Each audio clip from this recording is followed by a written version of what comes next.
Diane Keaton's cause of death has been revealed. Her family shared a statement with People magazine, revealing that she died from pneumonia on October 11th. So those strolls suddenly stopped. Rescue 19, person down. Paramedics arrived here Saturday morning at Diane's Brentwood home. Le monde du cinéma vient d'être déchiré par le chagrin. Ses lumières dorées se sont éteintes. Son cœur est brisé, car Diane Keaton, l'une des âmes les plus lumineuses ayant jamais illuminé Hollywood, a quitté ce monde à l'âge de 79 ans. Le 11 octobre 2025, dans le silence de sa maison californienne, le dernier souffle d'une femme qui a redéfini la vérité et la tendresse s'est glissé paisiblement dans l'éternité. Et lorsque la nouvelle est tombée, le monde sembla se figer. Car comment dire adieu à une femme qui vous a fait vous sentir vu, même dans vos heures les plus solitaires? Sa disparition a laissé un vide douloureux, non seulement dans le cœur de sa famille, mais aussi dans l'âme d'une génération entière qui s'était un jour reconnue dans son rire et sauvée par son courage. Pendant plus de 5 décennies, elle ne fut pas seulement une actrice. Elle fut une époque. Elle a brisé les conventions. Elle a remis en question ce que la féminité pouvait être. Et à travers des films comme Le Parrain et Annie Hall, elle a à jamais réécrit le langage de l'amour, de la douleur et de l'imperfection à l'écran. Elle était le battement de cœur d'un Hollywood doré. Eccentrique, intrepide, infiniment humane. Mais derrière l'icône, il y avait une lutte silencieuse. Une femme qui s'était construite à partir de la peur et de la solitude, et qui avait trouvé une étrange forme de liberté en embrassant ses imperfections. C'est son histoire. De la jeune femme tremblante qui chantait autrefois pour quelques pièces, elle devint le visage qui définissait une époque. Le Parrain arriva en premier, en 1972, et avec lui le début de tout. Dans le rôle de Kay Adams, elle se tenait dans l'ombre de Michael Corleone, témoin discret du pouvoir et de la perte. Le film lui apporta plus que la célébrité. Il lui donna la voix qu'elle cherchait depuis l'enfance. Puis vint Annie Hall en 1977, le rôle qui graverait son nom dans l'histoire du cinéma. Ce rire maladroit, les cols roulés, l'honnêteté brute. Ce n'était pas un costume, c'était Diane. Pour la première fois, Hollywood ne voyait pas seulement une femme à l'écran. Il voyait la vérité enveloppée dans l'imperfection. Le monde tomba amoureux, et l'industrie aussi.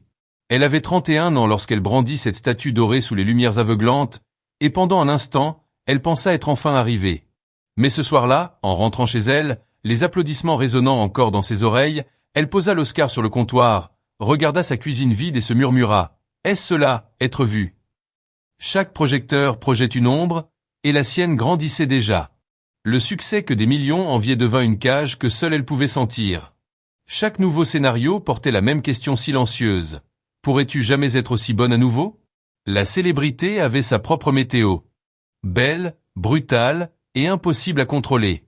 Sur le plateau, elle travaillait jusqu'à ce que ses yeux brûlent et que ses mains tremblent, mémorisant ses répliques longtemps après le départ de l'équipe. « Je ne dormais pas », avoua-t-elle plus tard. « J'avais peur de m'arrêter. » Entre les prises, elle se cachait dans les loges, réécrivant des scènes que personne ne lui avait demandé de changer, poursuivant une perfection qui n'existait pas.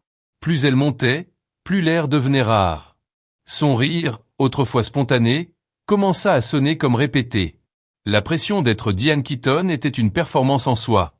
Il y eut des nuits où elle conduisait à travers Los Angeles, les vitres baissées, laissant l'air froid brûler son visage, essayant de se souvenir de ce que cela faisait simplement d'exister. « Je pensais que le succès me rendrait entière », dit-elle un jour.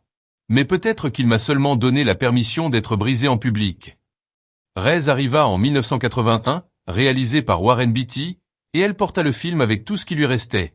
Le rôle exigeait son esprit, son cœur, sa santé mentale. « Je me souviens avoir pleuré dans la voiture après le tournage », confia-t-elle. « Pas parce que j'étais triste, mais parce que je n'avais plus rien à donner. » Le film fut acclamé, mais Diane se sentit vidée, comme une bougie qui avait brûlé trop magnifiquement pour survivre à sa propre flamme. Puis vint le silence inévitable après la tempête. Le milieu des années 1980 apporta des films qui échouèrent. The Little Drummer Girl, en 1984, ambitieux et exigeant, ne rapporta guère plus de la moitié de son budget de 8 millions de dollars. Les critiques furent froides, le box-office plus froid encore. Pour une femme qui avait autrefois défini le cinéma moderne, cela ressemblait à une chute libre. C'était étrange, se souvint-elle des années plus tard. Tout le monde pensait que j'étais encore au sommet, mais à l'intérieur je glissais. Pendant un temps, elle disparut de l'écran, non par défaite, mais par épuisement. Elle refusa des rôles valant des millions, car la célébrité sans vérité lui semblait être une autre forme d'échec. Le Hollywood qui l'avait autrefois poursuivi se tourna vers des visages plus jeunes, des histoires plus fraîches. Pourtant, Diane fit ce qu'elle avait toujours fait, elle continua à chercher. Elle écrivit, elle réalisa, elle se reconstruisit discrètement dans l'ombre de sa propre légende. Les applaudissements s'éteignent, dit-elle un jour à une jeune actrice. Mais le travail, c'est ça qui te sauve. Elle apprit à trouver la paix dans la solitude, à voir l'art non comme une gloire mais comme une prière. Alors elle continua à travailler, car pour Diane Keaton, le succès n'a jamais été la destination. C'était le combat lui-même. Elle comprit que la gloire est lourde, que même la lumière peut brûler, que la grandeur n'est pas donnée. Elle se supporte. Chaque nuit sans sommeil, chaque main tremblante, chaque doute murmuré devint une part de sa légende. La femme que le monde adorait pour son rire avait bâti ce rire sur la peur. La femme qui incarnait la liberté l'avait payée avec des morceaux d'elle-même. De la jeune femme tremblante qui chantait autrefois pour quelques pièces, elle devint le visage qui définissait une époque. Le Parrain vint en premier, en 1972, et avec lui le début de tout. En Kay Adams, elle se tenait dans l'ombre de Michael Corleone, témoin silencieux du pouvoir et de la perte. Le film lui apporta plus que la célébrité. Il lui donna la voix qu'elle cherchait depuis l'enfance. Puis vint Annie Hall en 1977. Le rôle qui graverait son nom dans l'histoire du cinéma. Ce rire maladroit, les cols roulés, l'honnêteté brute, ce n'était pas un costume, c'était Diane. Pour la première fois, Hollywood ne voyait pas seulement une femme à l'écran. Il voyait la vérité enveloppée d'imperfections. Le monde tomba amoureux, et l'industrie aussi. Elle apprit à trouver la paix dans la solitude, à voir l'art non comme une gloire mais comme une prière. Alors elle continua à travailler car, pour Diane Keaton, le succès n'était jamais la destination. C'était le combat lui-même.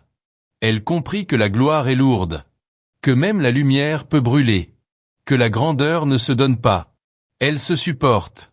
Chaque nuit sans sommeil, chaque main tremblante, chaque doute murmuré devint une part de sa légende. De la jeune femme tremblante qui chantait autrefois pour quelques pièces, elle devint le visage qui définissait une époque. Le Parrain vint en premier, en 1972, et avec lui le début de tout. En Kay Adams, elle se tenait dans l'ombre de Michael Corleone, témoin silencieux du pouvoir et de la perte. Le film lui apporta plus que la célébrité. Il lui donna la voix qu'elle cherchait depuis l'enfance. Puis vint Annie Hall en 1977, le rôle qui graverait son nom dans l'histoire du cinéma. Ce rire maladroit, les cols roulés, l'honnêteté brute, ce n'était pas un costume, c'était Diane. Pour la première fois, Hollywood ne voyait pas seulement une femme à l'écran. Il voyait la vérité enveloppée d'imperfections. Le monde tomba amoureux, et l'industrie aussi. Elle apprit à trouver la paix dans la solitude. I don't want to make those sacrifices, and the bottom line is nobody should have to. Nobody thinks of me a badass because the implication of being badass is like, oh. À voir l'art non comme une gloire mais comme une prière. Alors elle continua à travailler car, pour Diane Keaton, le succès n'était jamais la destination. C'était le combat lui-même. Elle comprit que la gloire est lourde, que même la lumière peut brûler, que la grandeur ne se donne pas. Elle se supporte. Chaque nuit sans sommeil, chaque main tremblante, chaque doute murmuré devint une part de sa légende. Et maintenant, quelque part au-delà du bruit, ce même silence qu'il avait autrefois brisé l'avait retrouvé. Non comme une punition, mais comme une paix. Il est cruel de constater que l'amour peut survivre à ceux qui le portaient. Même maintenant, alors que le monde pleure Diane Keaton, cet amour, celui dont elle ne s'est jamais échappée, reposant paisiblement, un journal ouvert sur ses genoux. Elle est partie, pensa Dexter, mais elle semble paisible. Comme si elle avait enfin trouvé le calme qu'elle avait toujours cherché. Le monde la pleurera, bien sûr. Les gros titres crieront l'actrice iconique, l'icône de style, la star adorée du grand écran. Mais ceux qui la connaissaient le mieux se souviendront de la femme derrière la célébrité, celle qui trouvait refuge dans les jardins, force dans la famille, et un amour durable dans une vie vécue selon ses propres termes. Ce que beaucoup ne comprenaient pas à propos de Diane Keaton, c'est qu'elle était une étude en contradiction. Une chérie de Hollywood qui rejetait constamment les attentes de Hollywood. Une femme farouchement indépendante qui trouvait sa plus grande joie dans les plaisirs simples du foyer. Elle était une interprète qui comprenait instinctivement que les histoires les plus puissantes sont celles que nous nous racontons à nous-mêmes. C'est une leçon qu'elle porta toute sa vie, une défiance silencieuse contre le vacarme du monde. Le FBI, bien sûr, n'auraient rien compris à tout cela. Ils n'auraient pas vu l'artiste, la femme, la mère. Ils auraient vu une étude de cas en résilience, un témoignage du pouvoir de la réinvention. Car la vérité, c'est que la vie de Diane Keaton ne se résumait pas au rôle au cinéma et aux apparitions sur tapis rouge. Il s'agissait de naviguer dans un monde qui tentait souvent de la définir, de l'enfermer, de lui dire qui elle devait être. Et chaque fois, elle refusait de se plier. Elle naquit à Knowle, un nom qu'elle abandonna rapidement pour une persona qui lui semblait plus authentique. Un acte délibéré de création, une déclaration d'indépendance. À la fin des années 1960 et au début des années 1970, alors que le monde connaissait un bouleversement profond des attitudes et des valeurs, Diane Keaton émergea comme un phare de style et de substance. Son look androgyne, son charme naturel, sa volonté de défier les standards conventionnels de beauté, tout cela résonnait auprès d'une génération avide de changement. Mais sous la surface de l'icône de mode se trouvait une femme aux prises avec un profond sentiment de décalage. Elle ne s'intégra jamais vraiment, ni dans sa grande famille, ni dans les attentes rigides de son éducation, ni dans le faste et le glamour de Hollywood. Elle était toujours en quête, toujours en train de questionner, toujours en train de chercher sa place dans un monde qui lui semblait souvent étranger. Et ses relations reflétaient cette recherche constante. La romance tourbillonnante avec Woody Allen, la connexion passionnée mais finalement insoutenable avec Warren Beatty, le mariage long et compliqué avec Al Pacino, chaque relation était un chapitre dans sa quête continue d'appartenance. Chacune a laissé sa marque, ses triomphes et ses déceptions. Mais chacune lui a aussi appris quelque chose sur elle-même, sur les complexités des liens humains. Ce qui définissait vraiment l'héritage de Diane Keaton. Cependant, ce n'étaient pas les hommes de sa vie, mais les décisions qu'elle prenait, les chemins qu'elle traçait pour elle-même. C'était son engagement indéfectible envers son art, sa volonté de prendre des risques, sa capacité à se réinventer encore et encore. De l'ingénue de Sorta Like a Waltz à l'actrice oscarisée de Annie Hall, de l'icône de mode à la mère aimée, elle défiait les catégories, brisait les attentes, embrassait le changement. Il est fascinant d'imaginer ce que le FBI aurait trouvé dans cette maison de Brentwood, au-delà du journal ouvert et de la photographie de ses enfants. Le FBI ne s'intéressait pas à ses films ni à son style. Il cherchait des schémas, des vulnérabilités, des indices sur la structure sous-jacente de sa vie. Peut-être aurait-il découvert l'organisation méticuleuse de ses archives, les lettres et photographies soigneusement conservées retraçant son parcours. Peut-être aurait-il trouvé la collection de vêtements vintage reflétant son sens de soi en constante évolution. Le FBI aurait sans doute été intrigué par ses amitiés durables avec de nombreuses autres femmes à Hollywood, des femmes qui comprenaient les pressions et les défis uniques d'un milieu dominé par les hommes. Le FBI aime analyser les relations, car c'est là que l'information circule souvent, que la loyauté peut être mise à l'épreuve. Le réseau féminin de Diane était une source de force, un refuge sûr où elle pouvait être elle-même, à l'abri du regard public. Ils auraient été particulièrement intéressés par les lettres de son père, Jacques, une correspondance méticuleusement archivée, témoignage discret du pouvoir durable de l'amour familial. La façon dont il croyait en elle, la soutenait, l'encourageait, c'était le socle de sa résilience. Il comprenait que son parcours atypique n'était pas une rébellion, mais une quête d'authenticité. Mais même le FBI n'aurait pas pu percer le mystère de la capacité de Diane Keaton à trouver la beauté dans la simplicité, à cultiver la joie face à l'adversité. Cela ne pouvait être compris que par ceux qui la connaissaient le mieux. Les enfants, bien sûr. Les petits-enfants. Les amis fidèles qui partageaient ses rires et ses larmes. Le journal ouvert sur ses genoux ce matin-là était un fragment de ce monde intérieur. Il contenait des réflexions sur l'amour et la perte, sur le passage du temps, sur le pouvoir durable de l'espoir. Quelques pensées éparses, quelques phrases inachevées, quelques observations sincères. Le monde veut que tu sois une seule chose, pouvait-on lire dans une entrée. Mais la chose la plus importante est d'être toi-même. Même si cela signifie décevoir tout le monde. Le FBI, dans sa recherche méthodique, aurait probablement considéré cela comme une anomalie, une phrase sentimentale indigne d'analyse. Mais pour Diane Keaton, c'était un mantra, un rappel de rester fidèle à elle-même, d'embrasser ses imperfections, de vivre une vie selon ses propres termes. Ce dernier matin, dans le calme de sa maison de Brentwood, elle avait trouvé la paix qu'elle cherchait depuis si longtemps. Elle avait vécu une vie à la fois extraordinaire et ordinaire, à la fois publique et privée. Elle avait aimé, elle avait perdu, elle avait triomphé, elle avait trébuché.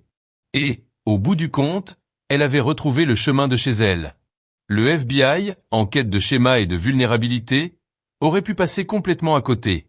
Ils n'auraient pas vu l'artiste, la femme, la mère. Ils auraient vu une étude de cas sur la résilience, un témoignage du pouvoir de la réinvention. Mais ceux qui la connaissaient le mieux se souviendront de la dignité tranquille avec laquelle elle naviguait dans un monde qui tentait souvent de la définir. L'héritage de Diane Keaton ne se résume pas au rôle qu'elle a joué ou aux récompenses qu'elle a reçues. Il s'agit de la révolution silencieuse qu'elle a menée contre les attentes des autres. Il s'agit du courage qu'il faut pour être sans compromis soi-même, même si cela signifie décevoir ceux qui veulent que vous soyez quelqu'un d'autre. Il s'agit du pouvoir durable de l'espoir, de l'importance de la famille et de la beauté d'une vie vécue selon ses propres termes.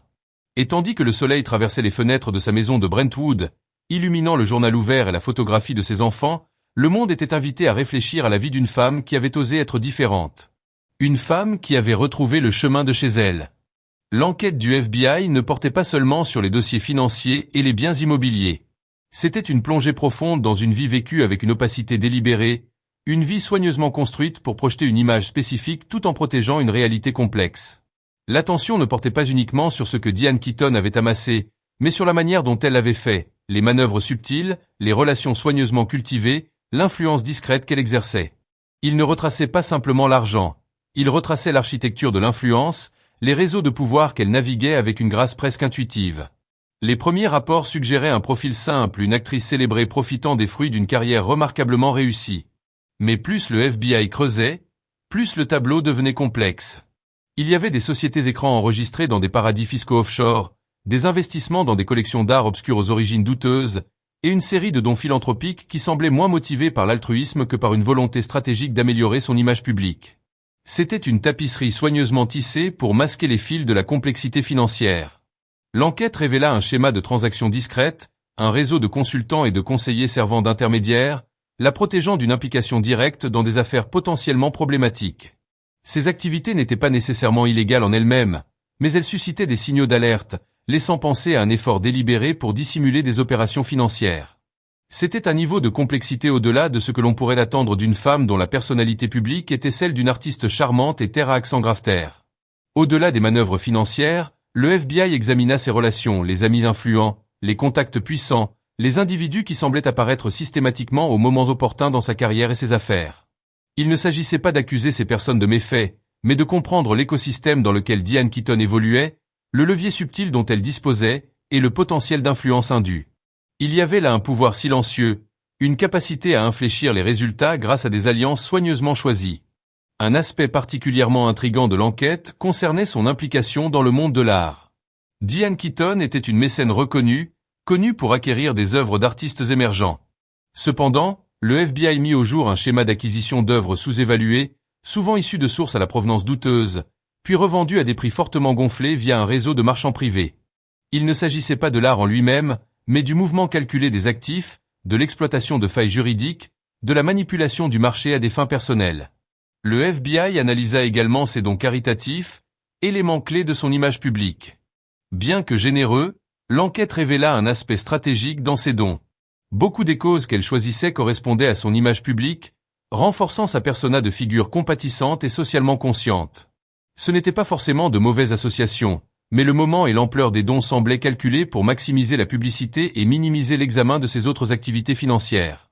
C'était une forme de contrôle préventif des dommages, un moyen de détourner l'attention de vérités potentiellement gênantes. Une des découvertes les plus surprenantes fut l'ampleur de son implication dans le développement immobilier. Bien que publiquement connu pour apprécier les belles maisons, le FBI trouva des preuves de ses investissements massifs dans une série de projets immobiliers, souvent par le biais de partenariats anonymes. Ces projets avaient un historique de pratiques de travail douteuses et de violations environnementales, des problèmes qui auraient pu ternir gravement son image publique s'ils avaient été largement connus. Les partenariats étaient structurés pour la protéger de toute responsabilité directe, obscurcissant davantage son implication.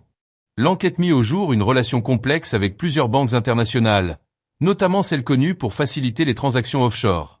Diane Keaton détenait des comptes dans plusieurs de ces banques, utilisées pour diverses activités d'investissement.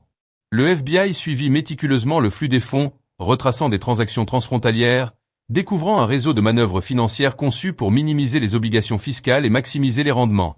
Bien que pas intrinsèquement illégal, la complexité de ces arrangements soulevait des questions sur sa volonté d'exploiter les failles et d'opérer dans les zones grises de la finance internationale.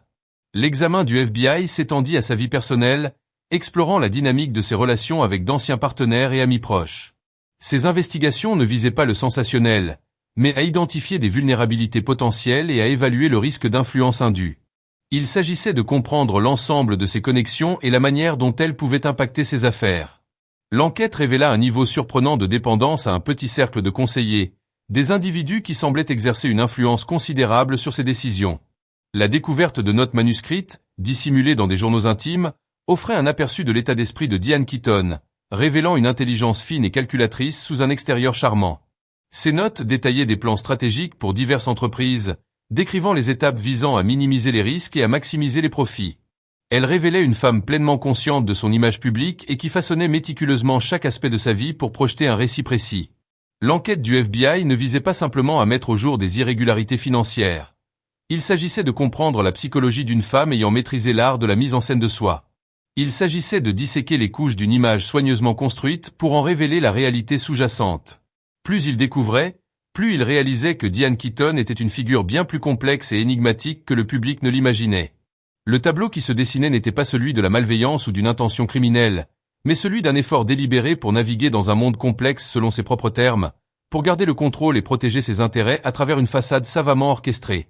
L'enquête mit également en lumière une différence générationnelle dans les attitudes face à la richesse et à la vie privée. Tout en reconnaissant son talent et ses réalisations indéniables, le FBI s'interrogeait sur la compatibilité de ses actions avec les standards éthiques attendus d'une personnalité publique. La manipulation subtile de la perception publique, l'utilisation de sociétés écrans, l'allocation stratégique de dons caritatifs, ces activités n'étaient pas nécessairement illégales, mais elles soulevaient des questions sur la responsabilité qui accompagne une immense richesse et influence. L'ampleur des données collectées par le FBI était stupéfiante. Relevés financiers, documents juridiques, correspondances personnelles, transcriptions d'entretiens. C'était une entreprise méticuleuse et exhaustive, conçue pour ne rien laisser au hasard. L'ampleur même de l'enquête reflétait la complexité du sujet et le potentiel de conséquences considérables. Le FBI ne cherchait pas simplement quelques virgules mal placées dans un bilan. Il retraçait l'architecture d'une vie, disséquant les couches d'une image soigneusement construite pour en révéler la réalité. L'attention se déplaça de l'accumulation de richesses vers les moyens de son acquisition, les dynamiques de pouvoir subtiles en jeu, l'équilibre délicat entre image publique et réalité privée. Le FBI commença à reconstituer le portrait d'une femme ayant maîtrisé l'art de la manipulation, naviguant habilement dans un monde complexe tout en maintenant l'illusion d'une grâce sans effort. L'enquête mit en évidence la tension inhérente entre ambition personnelle et responsabilité publique, ainsi que les défis de la transparence dans un monde de richesse et d'influence immense. La découverte d'initiatives philanthropiques jusque-là inconnues, menées entièrement par des dons anonymes, offrit un portrait plus nuancé. Ces actes de générosité, dépourvus de toute mise en avant publique, révélaient un réel désir d'aider autrui, sans motivation liée à la recherche de reconnaissance ou de publicité positive. Cette révélation compliqua le récit, soulignant les contradictions inhérentes à la personnalité de Diane Keaton. L'enquête ne visait pas simplement à mettre au jour des malversations financières. Elle cherchait à comprendre la nature multiforme d'un être humain, les contradictions inhérentes à chacun de nous. Elle conclut finalement que, bien que Diane Keaton ait eu recours à des pratiques financières discutables, les preuves étaient insuffisantes pour engager des poursuites pénales. Cependant, le rapport soulignait la nécessité d'une plus grande transparence et responsabilité chez les personnalités publiques, quel que soit leur domaine ou leur statut. L'affaire servit d'avertissement. Même les icônes les plus aimées ne sont pas à l'abri de l'examen. Les échos de l'enquête continuent de résonner, suscitant une réflexion plus large sur la responsabilité qui accompagne la richesse, l'influence et l'image soigneusement façonnée d'une figure publique. L'architecture discrète de l'influence, autrefois cachée dans l'ombre, se trouve désormais exposée, témoignage du pouvoir durable de l'investigation et de la nature insaisissable de la vérité. La conclusion initiale, à savoir que les preuves étaient insuffisantes pour déposer des accusations criminelles, eut un goût presque anticlimatique, comme un souffle discret après des années d'examen intense. Mais le rapport du FBI était loin d'être un simple abandon. C'était un miroir tendu à un système, reflétant les manières subtiles dont la richesse et l'influence peuvent frôler les limites de la légalité, ces zones grises où l'intention devient affaire d'interprétation. Il ne s'agissait pas de trouver un « smoking gun », un acte unique et indiscutable de malversation.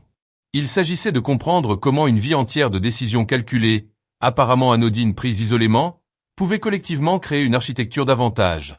L'enquête avait mis au jour une série de sociétés écrans, méticuleusement conçues pour dissimuler l'origine et la destination des fonds. Ces structures n'étaient pas nécessairement illégales à mettre en place, de nombreux individus fortunés les utilisaient pour une planification fiscale légitime ou pour protéger leurs actifs. Cependant, la manière dont Diane Keaton les avait employés pour canaliser des dons caritatifs, acheter des biens immobiliers, protéger des investissements suggérait un effort délibéré pour se tenir à distance du regard public et échapper à l'examen. Le FBI retraça le flux d'argent, suivant l'intricate toile de transactions à travers les continents, reconstituant un portrait financier bien plus complexe que ce que quiconque avait imaginé au départ. Il ne s'agissait pas de l'ampleur des transactions individuelles, c'était le schéma qui se dessinait. Un schéma d'opacité calculée, d'ambiguïté stratégique, une danse perpétuelle entre transparence et dissimulation. Un aspect particulièrement intrigant concernait l'affectation des dons caritatifs. Bien que le volume de ces contributions philanthropiques fût considérable, l'anonymat avec lequel elles étaient effectuées soulevait des questions. Pas de communiqué de presse, pas d'apparition lors de galas, pas d'avantages fiscaux affichés publiquement. Les fonds apparaissaient simplement, transformant discrètement des communautés, soutenant des causes vitales, sans aucune reconnaissance de la source. Les analystes du FBI débattaient pour savoir s'il s'agissait d'une véritable expression d'altruisme ou d'une autre couche de gestion calculée de son image, une déclaration silencieuse de générosité destinée à renforcer une persona publique soigneusement façonnée. L'enquête mit en lumière une différence générationnelle dans les attitudes envers la richesse et la vie privée, un fossé séparant l'ancienne garde de la philanthropie du paysage moderne de l'activisme des célébrités. Les générations plus âgées recherchaient souvent la reconnaissance publique pour leurs actions caritatives, y voyant un moyen d'inspirer les autres et d'encourager une plus grande participation aux causes sociales. Diane Keaton, en revanche, semblait fonctionner selon un autre paradigme où la générosité était un acte privé, une responsabilité silencieuse, détachée de la quête de reconnaissance publique. Au-delà des complexités financières, le rapport du FBI se penchait sur la manipulation subtile de la perception publique. L'image de Diane Keaton, patiemment cultivée au fil des décennies, était celle d'une icône anticonformiste, une femme défiant les normes hollywoodiennes, embrassant l'excentricité, défendant l'individualité. Cette persona, méticuleusement façonnée à travers des interviews, des choix de films et des déclarations vestimentaires, servait de puissant bouclier, détournant les critiques et suscitant l'empathie. Le FBI examina dans quelle mesure cette image soigneusement construite relevait d'une stratégie délibérée, un moyen d'influencer l'opinion publique et de prévenir les critiques négatives. Il ne s'agissait pas d'accuser Diane Keaton de tromperie pure et simple, mais de comprendre le pouvoir de la perception et les façons dont elle peut être exploitée pour influencer les comportements.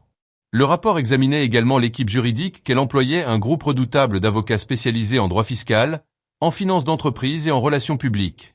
Ce n'étaient pas simplement des conseillers, c'étaient les architectes de son image financière et publique, naviguant avec précision dans le paysage légal et réglementaire pour protéger ses intérêts. Le FBI scruta leur correspondance, leur stratégie, leur danse complexe avec les limites de la légalité. C'était un aperçu de la machinerie de l'influence, un regard révélateur sur les ressources dont disposent ceux qui évoluent au sommet de la richesse et du pouvoir. La découverte d'initiatives philanthropiques jusqu'alors inconnues, menées entièrement par le biais de dons anonymes, ajouta une nouvelle couche de complexité au récit. Ces actes de bonté, dépourvus de toute mise en avant publique, étaient particulièrement frappants. Ils suggéraient un désir sincère d'aider autrui, sans motivation liée à la recherche de distinction ou de publicité positive.